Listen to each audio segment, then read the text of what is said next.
One key question you need to ask about your learners is what is their previous extent of their knowledge and skills? This helps you determine where you need to begin and also how you can meet the needs of both novice and experienced learners, as there may be some range in experience and knowledge within those taking your course.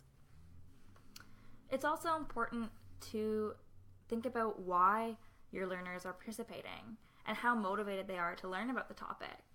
So in the instance of my course, we're offering accreditation, so physicians can actually receive necessary continuing medical education credits for taking our course. So those who are taking the course for accreditation versus other professional groups who might just be taking it out of interest's sake might have a different approach depending on their motivations, which would be important to consider. It's also important to consider your learners' attitudes. This could be attitudes towards the training organization or attitudes towards the topic. Could also be attitudes towards the delivery system, so doing an online course versus face-to-face training. What we found is that a lot of continuing medical education in the area of STBBIs focuses on clinical skills such as diagnosing and treatment of STBBIs. So something I think is going to be important for us to consider is what are physicians' attitudes towards learning about sort of the more soft skills around stigma reduction in an online continuing medical education course. It's also important to keep in mind your learners' learning preferences. So what type of learning approaches do they prefer? For example, lecture, seminar, case study, small group, web-based. To address this, we conducted a survey with physicians from across Canada and found that online self-directed approaches were the preferred professional development format for this group.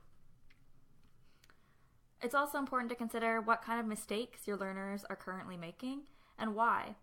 This is something we've tried to capture through reviewing published studies and by conducting focus groups with both care providers and patients who have experienced stigma in accessing healthcare services. So for example, one thing we find from the research is that physicians often assume that their patients are heterosexual by using specific gendered language when asking about sexual partners.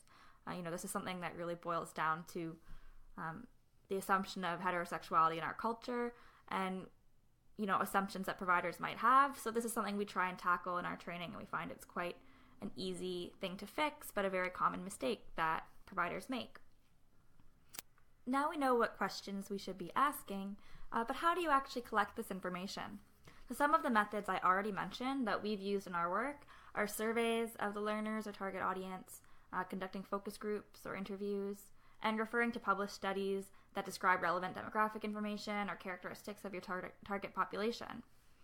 In different settings, you might have access to different information. So for example, an instructional designer in a school setting may either speak to past instructors of the same course or even assign their students to complete a project that gives some information about themselves.